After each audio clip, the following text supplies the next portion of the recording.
In this video, I am going to discuss about John Bowlby's attachment theory, the need for attachment security.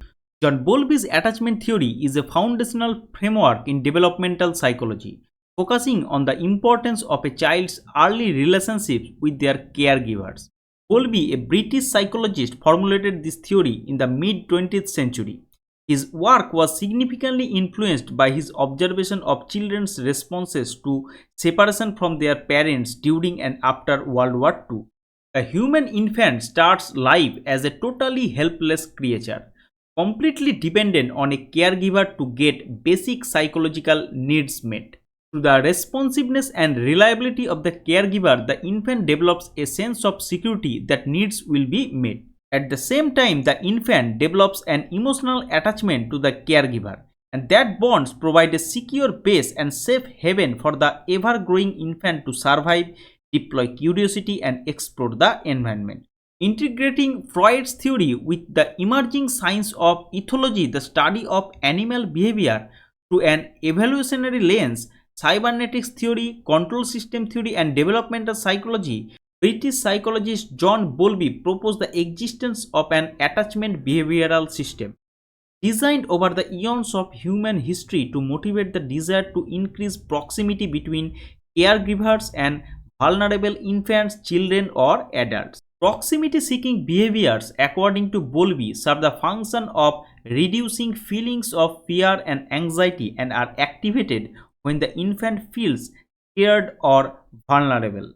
Bowlby argued that the attachment system goes through a series of if-then questions, starting with, is the caregiver near, attentive, and responsive? If the child perceives that the answer is yes, she will feel loved, secure, and confident, and be more likely to explore, play, and socialize with others.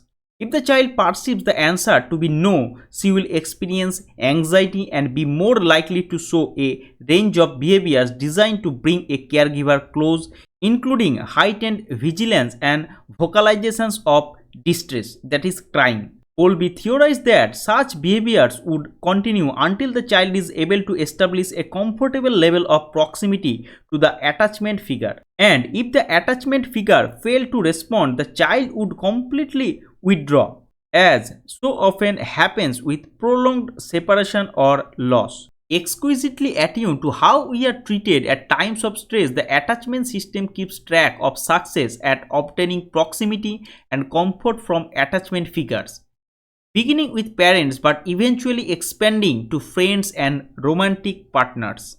Bowlby argued that from the physical presence of the caregiver, we gradually develop mental representations or internal working models of the others and of the self, which allows us to forecast the behaviors of others based on prior experiences. Through interactions with the various attachment figures over the course of our lives, we develop models of availability and sensitivity of others to our needs, as well as views our own goodness and worthiness of love and support. These internal working models influence the expectations and beliefs we often implicitly hold of relationships more generally. Now, key concept of attachment theory. First, attachment behavior system. The attachment behavior system is an innate system in infants that motivates them to seek proximity to their caregivers, especially in the times of distress.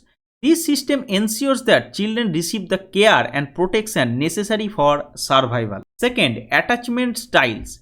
The first one is secure attachment. In secure attachment, children feel safe and confident exploring their environment, knowing they can rely on their caregiver for comfort and support when needed. Insecure attachment. This can be further divided into three parts. The first one is avoidant attachment. Here, the children appear indifferent to their caregiver's presence or absence. They often do not seek much contact or comfort from their caregiver. The second one is ambivalent or anxious attachment. Here, children are often clingy and dependent, yet they show difficulty being comforted by their caregiver. They may seem anxious about the caregiver's availability and responsiveness. The third one is disorganized attachment. Children show inconsistent or confused behavior toward the caregiver, often appearing disoriented or fearful. This style is often linked to trauma or abuse. Now, example of these attachment styles. Secure attachment. A child who is securely attached might explore a room filled with toys but periodically look back at the caregiver for reassurance. When the caregiver leaves the room, the child may show sign of distress but quickly comforted upon their return. An avoidant child might not show significant distress when the caregiver leaves and may ignore or avoid them when they return.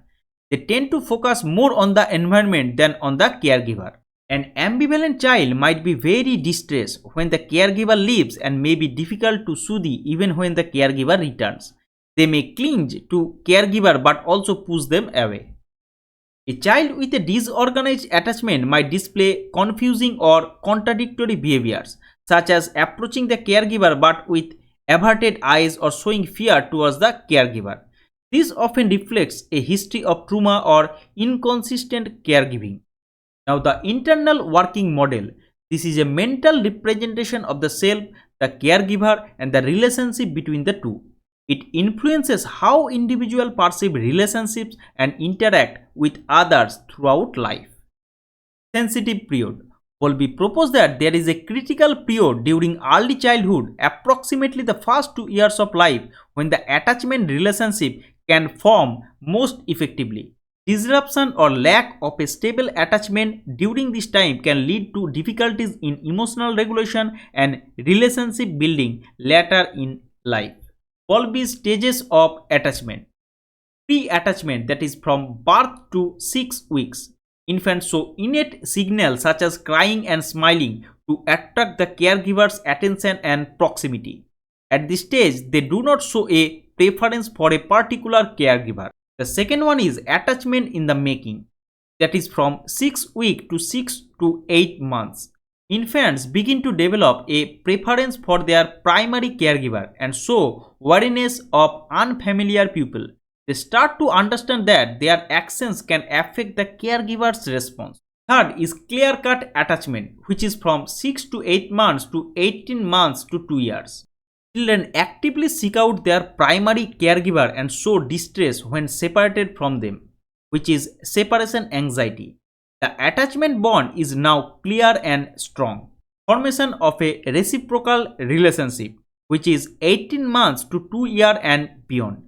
As language and cognitive skills develop, children begin to understand their caregiver's goals and plans. They can handle longer separation and negotiate their needs through communication.